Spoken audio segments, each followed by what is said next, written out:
અને હું જે કહેતો હતો ને કે શ્રીનાથજીની સૌથી પહેલી સેવા કોને સોંપી, એના માટે જ્યારે તમે ગિરિરાજની પરિક્રમા કરતા હો ત્યારે તમે એક સ્થાન કદાચ વાંચ્યું હશે, રામદાસજીની ગુફા. કેટલાય વાંચ્યું છે?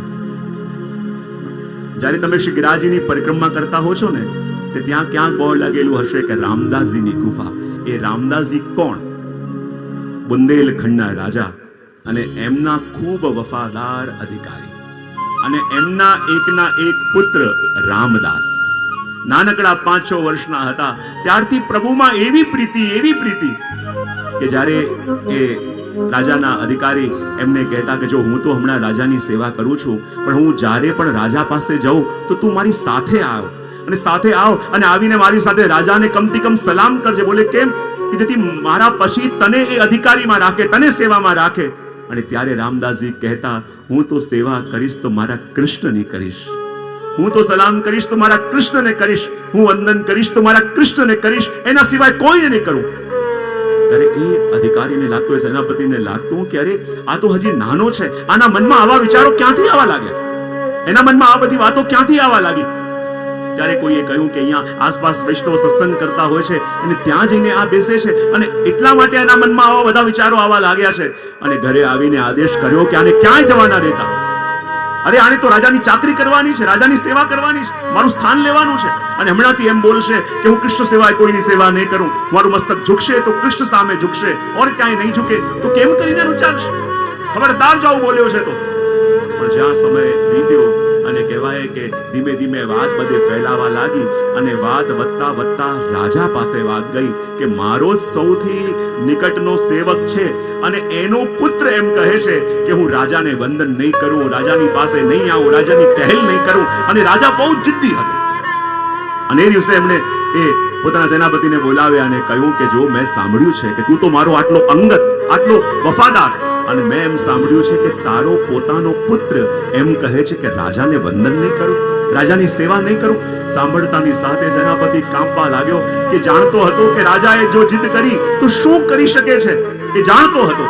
એ કહ્યું કે રાજા ક્ષમા કરો, એ બાળક છે, ભૂલી ગયો છે, કોઈ એને ભરમાવી દીધો છે, હું થોડા દિવસમાં એને સમજાવી દઈશ. રાજા કે ના, મારે આજે જોવું છે, આજે તું એને મારી સામે લઈને આવ. અને હું જોઉં છું કે મારા સેવકનો પુત્ર મને સલામ કેમ કરીને નથી કરતો, મને વંદન કેમ કરીને નથી કરતો.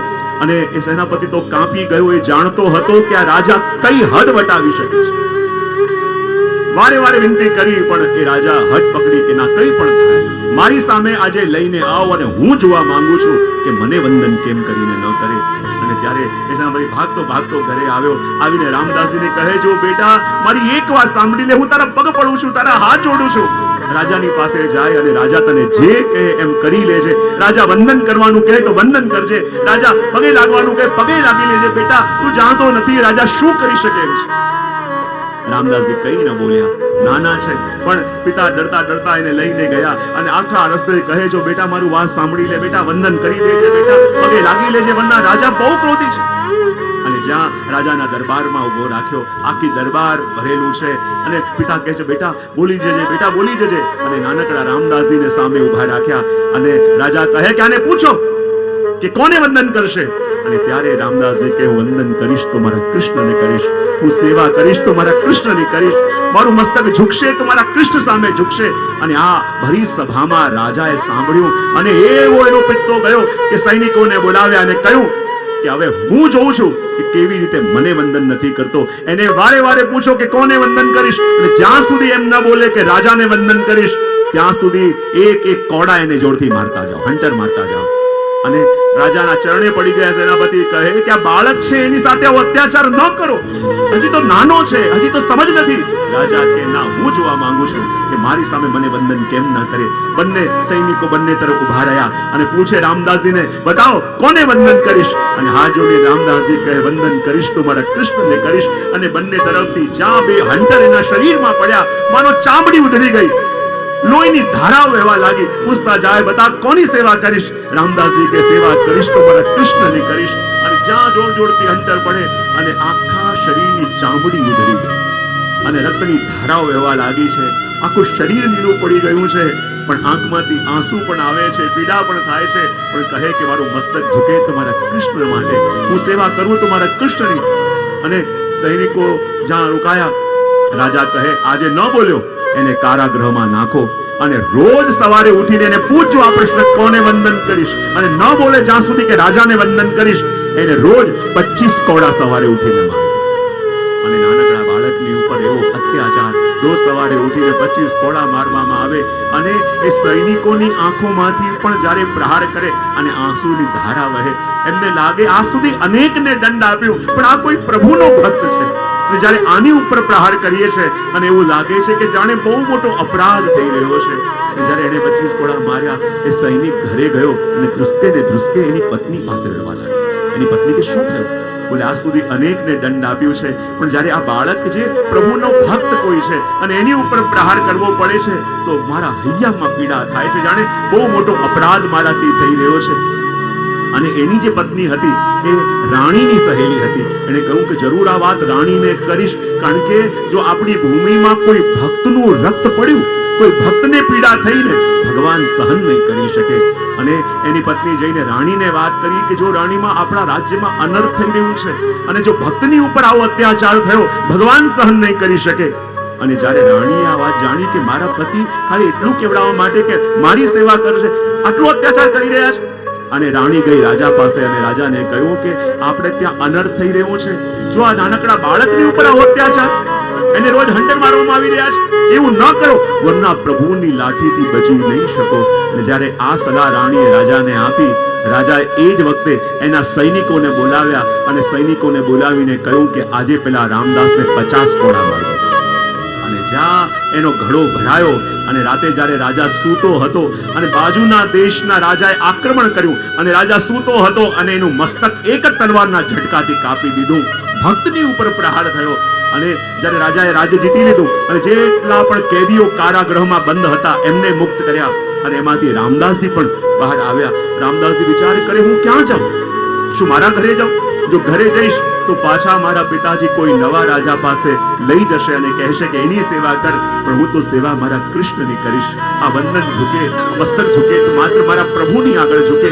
મારે પાછા ઘરે નથી જવું તો ક્યાં જવું? ત્યાં જ એક વૈષ્ણવનો સંઘ વાત કરતો હતો કે અમારે શ્રી ગિરિરાજજી શ્રીનાથજીના દર્શન માટે જવું છે. અને એ સંઘમાં એ રામદાસજી ભળી ગયા અને જ્યારે ત્યાં આન્યો ગિરિરાજજીના પડકમા માર્ગ પર આવ્યા, એમને વિચાર આવ્યો કદાચ હું અહીંયા આવી ગયો છું અને મારા પિતા કદાચ મને શોધવા માટે કોઈને મોકલશે તો પાછા મને પકડીને કોઈ રાજાની સેવામાં લઈ જશે. મારે મારા પ્રભુ સિવાય કોઈની સેવા કરવી નથી, તો હું ક્યાં જાઉં? તો ત્યાં જ એક નાનકડી ગુફા હતી અને આખો દિવસ રામદાસજી એ ગુફાની અંદર સંતાઈને રહેતા. અને જ્યારે અંધારું થાય, રાત્રિ પડે ત્યારે એવા તન્મય કૃષ્ણ કૃષ્ણ કૃષ્ણ કૃષ્ણમાં એટલા તન્મય થઈ ગયા હતા કે રાતે વ્રજવાસીઓને ત્યાં ભિક્ષા માંગવા નીકળે અને જ્યારે ભિક્ષા માંગવા જાય તો કૃષ્ણમય બનેલા એ રામદાસ ઘર ઘરમાં જઈને એમ કહેતા, અરે કોઈ કૃષ્ણ દે દો, અરે કોઈ કન્હૈયા દે દો, અરે કોઈ કૃષ્ણ દે દો. અને વ્રજવાસીઓની પાસે કૃષ્ણ નામની ભિક્ષા માંગતા, જે પણ મળે એ ગુફામાં આવીને આરોગી લેતા અને કહેવાય સંતાઈને રહેતા. અને જ્યારે મહાપ્રભુજી શ્રીનાથજીનું મંદિર સ્થાપિત કર્યું અને બધા વ્રજવાસી ત્યાં ઉપસ્થિત હતા, મહાપ્રભુજી કહું કે શ્રીનાથજીની સૌથી પહેલી સેવા, સૌથી પહેલા મુખિયાજી કોને બનાવું? સદ્દુ પાંડેને પૂછ્યું તમે કરી શકશો? એમણે પણ અસમર્થતા બતાવી. બીજા કોઈ તૈયાર ન થયા ત્યારે મહાપ્રભુજી ત્યાં ઉભેલી ભીડની સામે જોઈને પૂછ્યું કે તમારામાંથી રામદાસ ચૌહાણ કોણ છે? અને એ રામદાસ ભીડમાંથી બહાર આવીને કહ્યું કૃપાનાથ હું છું. ત્યારે મહાપ્રભુજી કહ્યું તમે એ જ છો ને કે જે વ્રજવાસીઓના ઘરે ઘરે જઈને કૃષ્ણ નામની ભિક્ષા માંગતા? બોલે હા કૃપાનાથ, કે જો વ્રજવાસીઓના ઘરે ઘરે જઈને તમે કૃષ્ણને માંગ્યા તો એમની કૃપાથી તમને આજે કૃષ્ણની સેવા મળશે. મારા શ્રીનાથજી બાવા પ્રગટ્યા છે અને મારા શ્રીનાથજી બાવાની સૌથી પહેલી સેવાનો અધિકાર હું તમને આપું છું. અને તમારે અહીંયા રહીને શ્રીનાથજીને લાડ લડાવવાના છે, શ્રીનાથજીની સેવા કરવાની છે. અને શ્રીનાથજીની સૌથી પહેલી સેવા કરી હોય તો એ રામદાસ ચૌહાણ અને એમની એ ગુફા એ માર્ગમાં છે. અને એટલા માટે એ લીલાનું શ્રવણ કરી ત્યાંથી નીકળેલી આપણી આગળ યાત્રા આન્યોરથી નીકળી હવે ગોવિંદ કુંડ તરફ જઈ રહી છે. અને બધા ભાવથી અને પ્રેમથી ગાઈ રહ્યા છે અને કહી રહ્યા છે. શું કહી રહ્યા છે? શ્રી કૃષ્ણ શરણમ જય શ્રી કૃષ્ણ શરણમ શ્રી કૃષ્ણ શરણમ જય શ્રી કૃષ્ણ શરણમ મમ જય શ્રી કૃષ્ણ શરણમ મમ જય શ્રી કૃષ્ણ શરણમ મમ શ્રી કૃષ્ણ શરણમ મમ શ્રી કૃષ્ણ શરણમ મમ શ્રી કૃષ્ણ શરણમ મમ શ્રી કૃષ્ણ શરણમ મમ જય શ્રી કૃષ્ણ શરણમ મમ જય શ્રી કૃષ્ણ શરણમ મમ જય શ્રી કૃષ્ણ શરણમ મમ. આપણી યાત્રા હવે ગોવિંદ કુંડ ઉપર આવી છે અને ગોવિંદ કુંડ પણ નામાભિધાન કેવી રીતે થયું કે જ્યારે વ્રજવાસીઓએ ઇન્દ્ર પૂજા બંધ કરી, ગોવર્ધન યાગ કર્યો અને જ્યારે ભગવાને ઇન્દ્ર માન ભંગ કર્યું, ક્ષમા માંગવા માટે સુરભી ગાય આવી, દુગ્ધનો અભિષેક કર્યો અને એને પ્રભુને ગોવિંદ નામ આપ્યું. એના ઉપરથી આ ગોવિંદ કુંડ નામ પડ્યું અને કહેવાય ને ગોવિંદ કુંડ એ પ્રભુના અને વ્રજભક્તોના શુદ્ધ સ્નેહથી ભરેલું છે.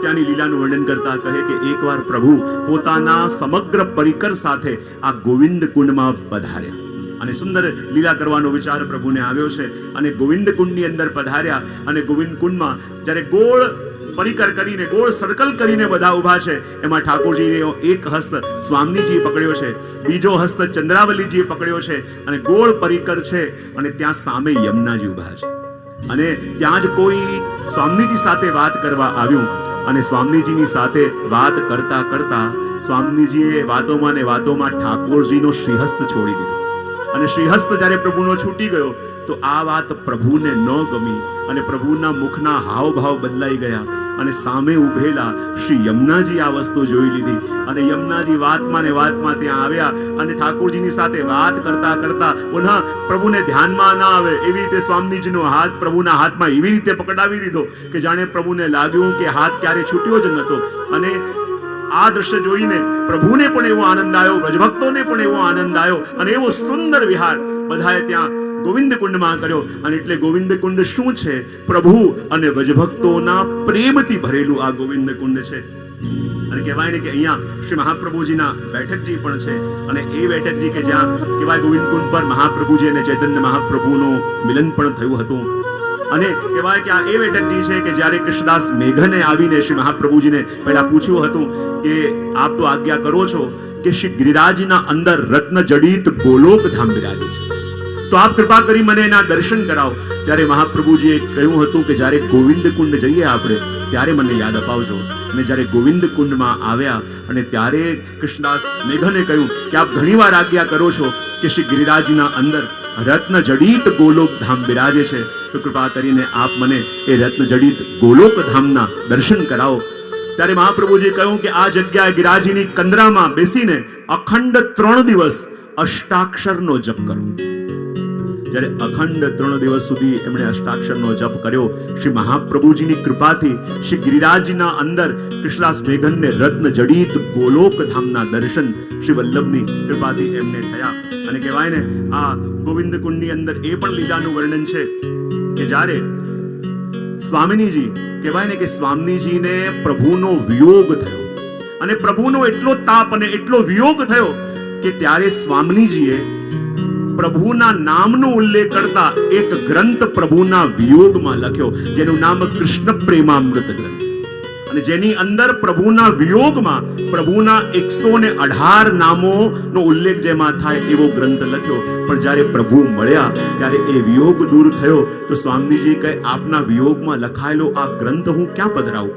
ત્યારે ઠાકોરજીએ કહ્યું સ્વામીજી આપના સમાન જે હોય ને એને આ ગ્રંથ આપજો. અને ત્યારે સ્વામીજીએ પોતાના હસ્તથી એક પથ્થરની શિલા ઉપર આ ગ્રંથ લખ્યો. કહે કે જે મારું સ્વરૂપ હશે એ જ વાંચી શકશે. લોકો હજારો અહીંયાથી જતા પણ કોઈ એ વાંચી શકતા નતા. પણ મહાપ્રભુજી ત્યાં પધાર્યા અને એમણે આખો એ ગ્રંથ વાંચીને આલેખન કર્યો. પણ જ્યારે મહાપ્રભુજી જગન્નાથપુરી પધાર્યા હતા ત્યારે જગન્નાથજી આજ્ઞા મહાપ્રભુજીને કરી હતી કે આપનો કોઈ માર્ગનો ગ્રંથ ચૈતન્ય મહાપ્રભુને પધરાવજો. ત્યારે આ ગ્રંથ શ્રી મહાપ્રભુજીએ ચૈતન્ય મહાપ્રભુને પધરાયો. એ ઉલ્લેખ પણ અહીંયા ગોવિંદ કુંડનો આપણને મળે છે. અને ગોવિંદ કુંડમાં પ્રભુની લીલાનું દર્શન કરી ચાંદપાન આચમન કરી અહીંયાથી નીકળેલી આપણી યાત્રા આગળ પુછરી તરફ જઈ રહી છે. પુછરી કે લોટા તરફ જઈ રહી છે અને બધા વૈષ્ણવો ગાઈ રહ્યા છે અને કહી રહ્યા છે શ્રી કૃષ્ણ શરણમ મમ શ્રી કૃષ્ણ શરણમ મમ શ્રી કૃષ્ણ શરણમ મમ જય શ્રી કૃષ્ણ શરણમ મમ શ્રી કૃષ્ણ શરણમ મમ જય શ્રી કૃષ્ણ શરણમ મમ શ્રી કૃષ્ણ શરણમ મમ જય શ્રી કૃષ્ણ શરણમ મમ ચંદ્ર સૂર્ય આકાશે બોલે શ્રી કૃષ્ણ શરણમ મમ તારલિયાના મંડળ બોલે શ્રી કૃષ્ણ શરણમ મમ અષ્ટપ્રહર આનંદે બોલે શ્રી કૃષ્ણ શરણમ મમ શ્રી કૃષ્ણ શરણમ મમ જય શ્રી કૃષ્ણ શરણમ મમ જય શ્રી કૃષ્ણ શરણમ મમ જય શ્રી કૃષ્ણ શરણમ મમ આપણી યાત્રા પુછરી આવી છે. પુછરી કે લોઠા પર. અને કહેવાય ને કે પુછરી નામ એટલા માટે પણ છે કે જે ગિરાજીનું સ્વરૂપ આપણે દર્શન કરીએ ને તો એ દર્શનનો ભાવ એવી રીતે પણ છે કે જ્યારે ગાય બેસેલી હોય ને આમ મુખ કરીને અને એનો આકાર જેવો હોય એવો આકાર શ્રી ગિરિરાજ બાવાનો છે. અને જ્યાં ગાયની પૂંછડી આવે એ સ્થાનને કહેવાય પૂંછડી. અને એક ભાવ એવો પણ છે કે અહીંયા લોઠાજી નામના પ્રભુના ગોપ બેસતા. અને એમ કહેવાય છે કે જ્યારે ઠાકોરજીએ શ્રી ગિરિરાજજીને ઉચક્યા 7 કોસના ગિરાજી તો આ ગિરાજીના પૂંછડીનો ભાગ ત્યાંથી વારે વારે ઝૂકી જાય ગિરાજ બાવા. તો આ જે લોઠાજી ગોપ બહુ શક્તિશાળી હતા અને શક્તિશાળી હતા તો એ પોતાના લાકડીના ટેકાને મુડાઈને અને ગિરાજી ઉપર રાખીને બેઠા હતા. અને જ્યારે પણ એમ લાગે કે થોડા ગિરાજી ઝૂકી રહ્યા છે અને એટલા શક્તિશાળી હતા કે પોતાની શક્તિ લગાવવા માટે એમ કહેતા હુપ આમ કરતા એટલે ગિરાજી ઉપર થાય. ગિરાજી પાછા ઉપર થાય અને પાછા જરાક ઝૂકવા લાગે એટલે પાછો લાકડીનો ટેકો કરીને લોઠાજી ગોપ કહે હુપ એટલે પાછા ગિરાજી ઉપર થાય. એટલે જ્યારે પણ ત્યાં જઈને બોલતા અને પૂછડી કે લોઠા કી હુપ હુપ હુપ. અને જ્યારે આ લોઠાજી ગોપ અહીંયા બેસતા.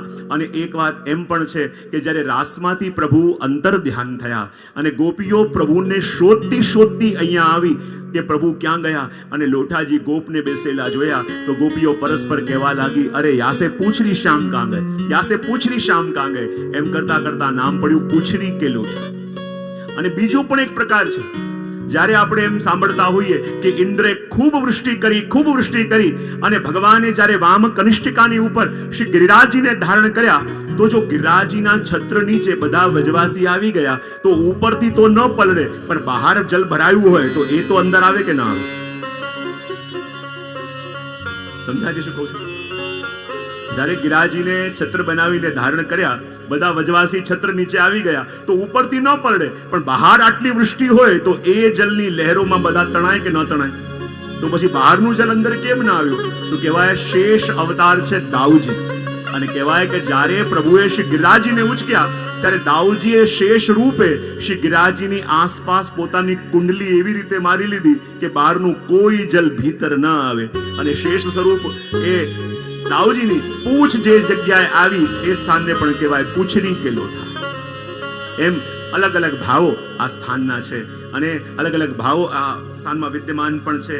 અને કહેવાય ને આ એ જ સ્થાન છે પૂંછરી કે જ્યાં શ્રી ગુસાઈજીએ એક વાર ચતુર્બુદ્ધદાસજીને કહ્યું હતું કે ચતુર્બુદ્ધદાસ એવું કર પૂંછરી તરફ જાઓ અને ત્યાં જે પણ પુષ્પ હોય ને એ પુષ્પ ચૂંટીને તું ઠાકોરજીના માળાજી માટે લઈ આવ.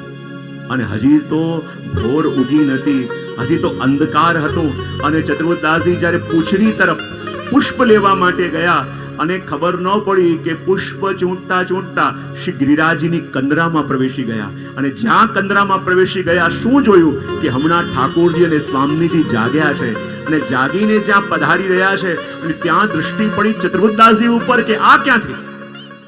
ત્યારે ચતુર્દાસ કહે કે આ તો મારા ગુરુની કૃપા, લેવા માટે મોકલ્યો હતો ફૂલ અને આપી દીધું ફળ.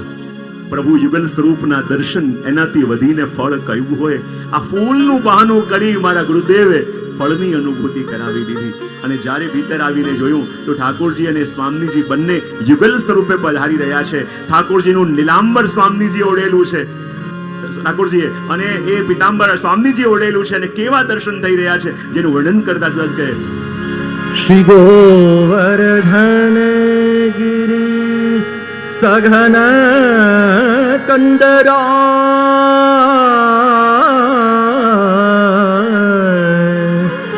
રન નિવાસ કિયો પિય પ્યારે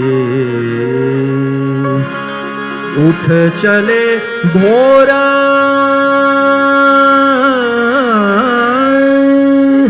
સુરત રસ ભીને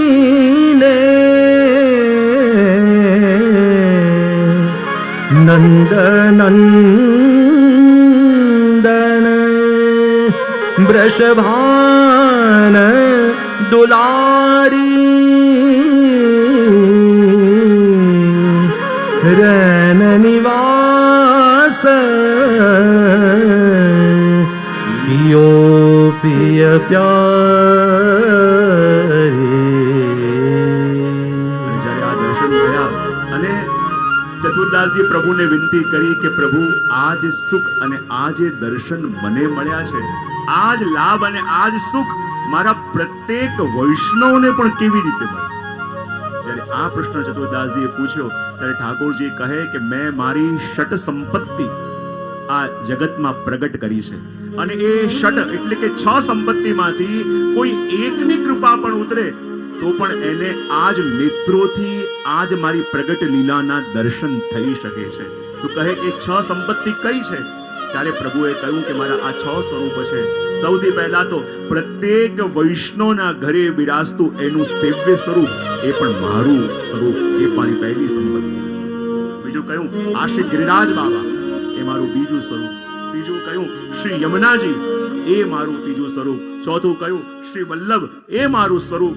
પાંચમું કહ્યું શ્રીમદ ભાગવતજી, એ પણ મારું જ સ્વરૂપ. અને આગળ કહ્યું કે આ વ્રજભૂમિ શ્રીજી મજભૂમિ, એ પણ મારું જ સ્વરૂપ. અને આમાંથી જેની પણ કૃપા ઉતરે એને મારી આ પ્રગટ લીલાના દર્શન સહજ રીતે થઈ શકે, એ અભયદાન પ્રભુએ એ વખતે એમને આપ્યું. અને અહીંયાથી નીકળેલી આપણી યાત્રા આગળ સુરભી કુંડ તરફ જઈ રહી છે, અને બધા ભાવથી અને પ્રેમથી ગાઈ રહ્યા છે અને કહી રહ્યા છે શ્રી કૃષ્ણ શરણમ મમ, જય શ્રી કૃષ્ણ શરણમ મમ, શ્રી કૃષ્ણ શરણમ મમ, જય શ્રી કૃષ્ણ શરણમ મમ, વલ્લભે વૈષ્ણવ સર્વે બોલો શ્રી કૃષ્ણ શરણમ મમ, શ્રી કૃષ્ણ શરણમ મમ, જય શ્રી કૃષ્ણ શરણમ મમ, શ્રી કૃષ્ણ શરણમ મમ, જય શ્રી કૃષ્ણ શરણમ મમ, શ્રી કૃષ્ણ શરણમ મમ, જય શ્રી કૃષ્ણ શરણમ મમ, જય શ્રી કૃષ્ણ શરણમ મમ. જય શ્રી કૃષ્ણ શરણમ મમ.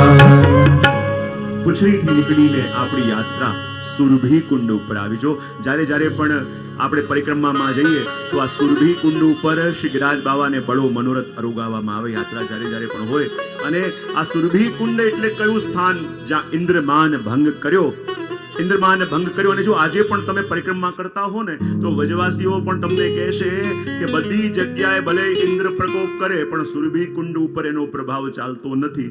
તમે ઘણીવાર અનુભવ કર્યો હશે ને, જ્યારે જતા હો અને વાદળ ઘેરાયા હોય, વરસાદ જેવું થતું હોય, પણ જ્યાં સુરભી કુંડ પર આવો ને ત્યાં તડકો નીકળી જાય, એવો અનુભવ ઘણા બધા ઘણીવાર કરતા હોય છે. અને એ જ રીતે આ સુરભી કુંડ એટલે શું?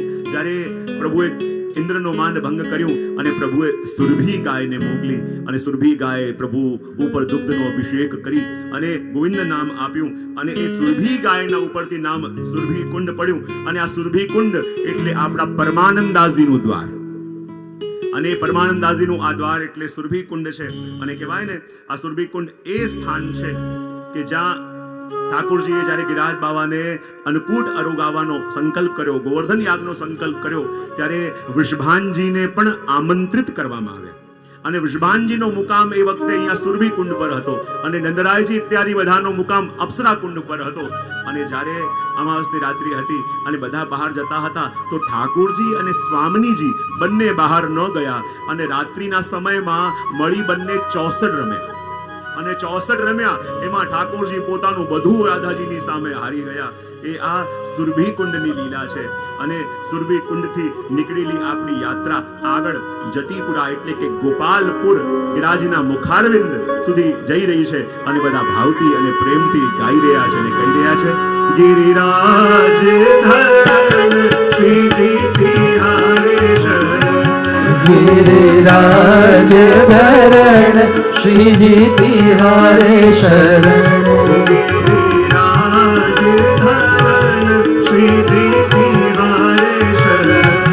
ગિરિરાજ ધરણ શ્રીજી તિહારે શરણ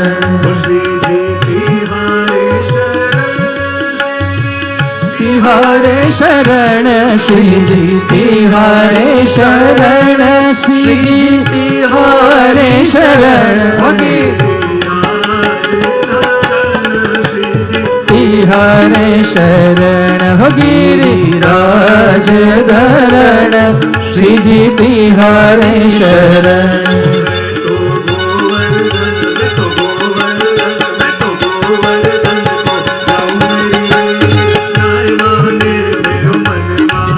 मैं तो गोवर्धन को जाऊं नहीं माने मेरो मनवा माने मेरो मनवा नहीं माने मेरो मनवा अरे नहीं माने मेरो मनवा मैं तो गोवर्धन मैं तो गोवर्धन को जाऊं नहीं माने मेरो मनवा मैं तो गोवर्धन को जाऊं नहीं माने मेरो मनवा माने मेरो मनवा नहीं माने मेरो मनवा अरे नहीं माने मेरो मनवा मैं तो गोवर्धन को जाऊं नहीं माने मेरो मनवा तो गोवर्धन को जाऊं नहीं माने मेरो मनवा.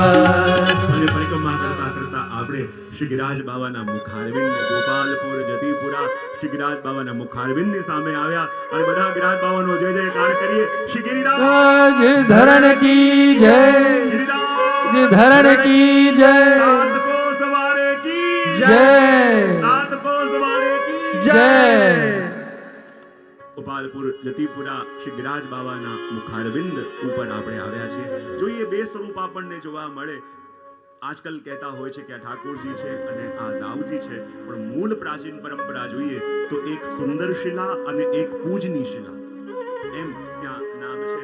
અને કહેવાય ને કે જ્યારે શ્રી મહાપ્રભુજીએ નૂતન મંદિર સિદ્ધ શ્રીનાથજીનું કરાવ્યું ને ત્યારે શ્રીનાથજીએ આવીને મહાપ્રભુજી પાસે એક વસ્તુ સામેથી માંગી અને શું માંગ્યું કે કહ્યું કે જો શ્રી વલ્લભ આપે મારું નૂતન નંદાલય તો સિદ્ધ કર્યું પણ મને લાગે છે કે હજી પણ હું અધૂરો છું. આજે આપની પાસે મારે સામેથી કંઈક માંગવું છે. બોલે શું માંગવું છે? તો શ્રીનાથજી કહે કે હું તો ગોપાલ છું અને મારી ગાયો વિના હું અધૂરો છું. તો વલ્લભ મારી ઈચ્છા છે કે સૌથી પહેલી ગાય આપ મને ભેટ આપો. અને જ્યાં આ વસ્તુ શ્રીનાથજી સ્વયં મહાપ્રભુજી પાસે માંગી, બધા વૈષ્ણવો વ્યાકુલ થઈ ગયા. અરે આ લાભ અમને ક્યારે મળે? પ્રભુની સેવામાં ગાય પધરાવી છે, અમે પધરાઈ. શ્રી મહાપ્રભુજી કે ના, શ્રીજીએ સૌથી પહેલા મારી પાસે ગાય માંગી છે. એમના માતૃશ્રીની પ્રસાદી મુદ્રિકા હતી સોનાની. એમણે સેવકને આપી કે આ વેચીને જે પણ દ્રવ્ય આવે એનાથી સૌથી પહેલા મારા શ્રીનાથજી બાવા માટે ગાય લઈને આવો. અને જ્યારે ગાય અને વાછરડી ત્યાં શ્રીનાથજી બાવા માટે પ્રસ્તુત થઈ અને બધા વિષ્ણુને લાગ્યું કે મારા શ્રીજીને ગાય એટલી પ્રિય છે, તો બધાએ સંકલ્પ કર્યો કે અમારી ગૌશાળામાંથી અમે પણ એક ગાય શ્રીનાથજી બાવાને ભેટ આપીએ છીએ. અને બધા ગોપાલોએ કહ્યું કે જે પણ ગાયમાં પહેલી વાછરડી થાય શ્રીનાથજી બાવાને ભેટ આપવાની. એમ કરતા કરતા એટલી ગાયો થઈ ગઈ, એમને રાખવા માટે સ્થાન રાખવું પડ્યું અને એના માટે આટલા ગોવાળિયા જોઈએ અને ગોવાળિયાઓને રાખવા માટે જે આ સ્થાન બનાવ્યું એનું નામ પડ્યું ગોપાલપુર અને એ જ આજનું જતી. અને કહેવાય કે જતીપુરા નામ પડ્યું. કેટલાક કહે માધવેન્દ્ર યતિજીનું નામ યતિ હતું એના ઉપરથી જતીપુરા, કેટલાક કહે છે કે ગિરધરજીનું પણ એક નામ યતિજી હતું એમના નામ ઉપરથી પણ આ નામ જતીપુરા પડ્યું, એમ આપણે ત્યાં કહેવામાં આવે છે.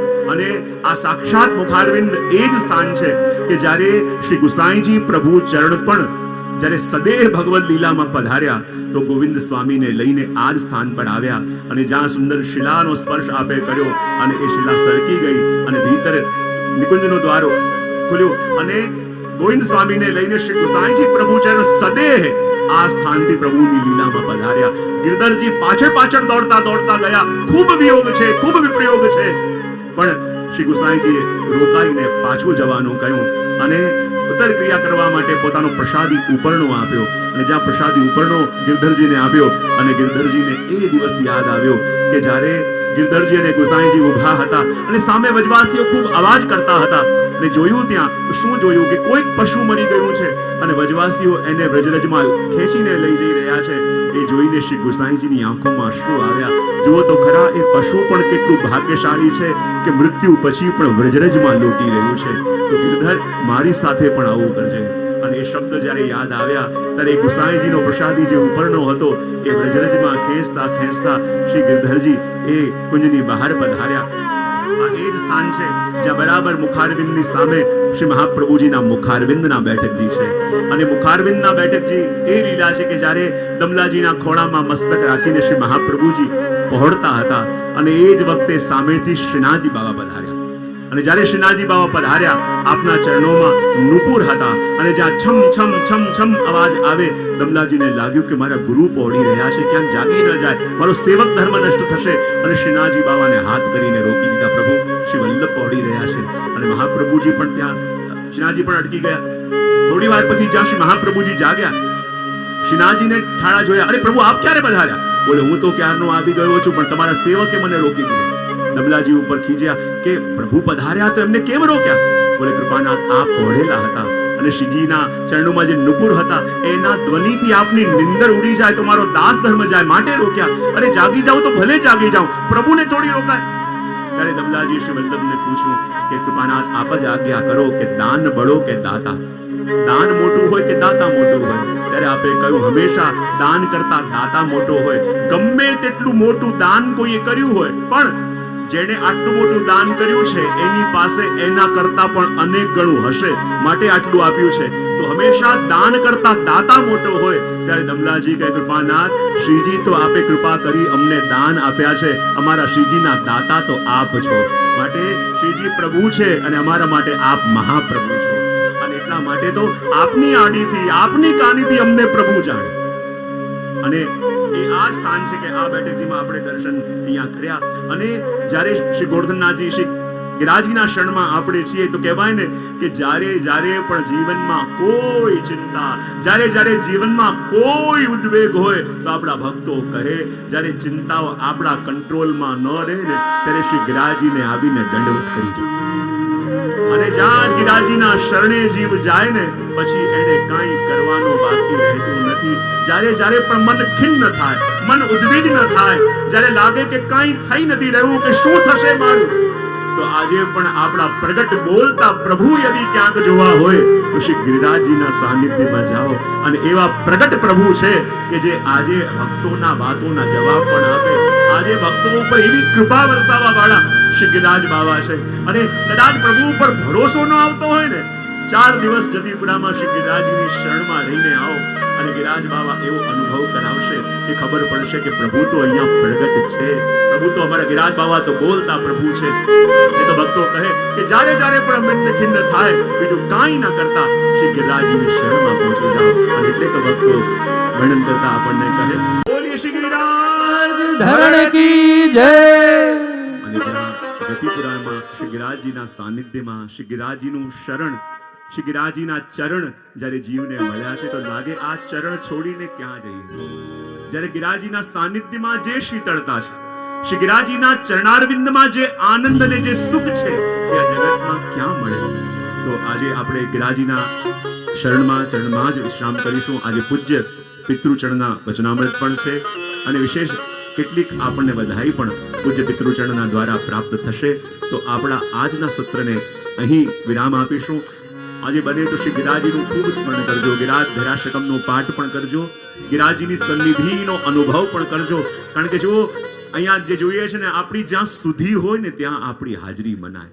વજમાં જઈને પણ જો સુધી અહીંયા હોય તો આપણે અહીંયા જ કહેવાઈએ. અને અહીં રહીને પણ શ્રી ગિરિરાજજીના દર્શન કરીને હૃદયને સ્પર્શ મળે ને, હૃદય ભરાય તો માનવાનું ગિરિરાજજીનો શ્રીહસ્ત આપણા માથે આવ્યો છે. જ્યારે રોમાંચનો અનુભવ થાય ત્યારે માનવાનું ગિરિરાજજીના ચરણોનો સ્પર્શ આજે આપણે પામ્યા છે. તો એ જ શરણ કે જે શરણ છોડીને ક્યાંય જવાનું મન ન થાય, જે શરણે આવીને જીવનની બધી ચિંતાઓ નિર્મૂલ થઈ જાય, એ શરણ શ્રી ગિરિરાજજીના શરણે આજે આપણે અહીંયા જઈશું અને પૂજ્ય પિતૃચરણને આપણે વિનંતી કરીશું કે આપની વાણી દ્વારા આપણા સૌને સનાત કરે અને જે વ્રજ આપણા હૃદયમાં આકાર લઈ રહ્યું છે, આપની વાણી દ્વારા એ વ્રજમાં આપ જ રંગ ભરે, તાકે એ રંગ ઉપસે અને વ્રજનું ચિત્ર ઓર સાકાર પ્રગટ આપણા હૃદયમાં થાય. તો આટલું જ કહી શ્રી ગિરિરાજ ધરણ કી જય. જય જય શ્રી રાધે, જય શ્રી રાધે, જય જય શ્રી રાધે સાત કોસ વારે કી કી જય.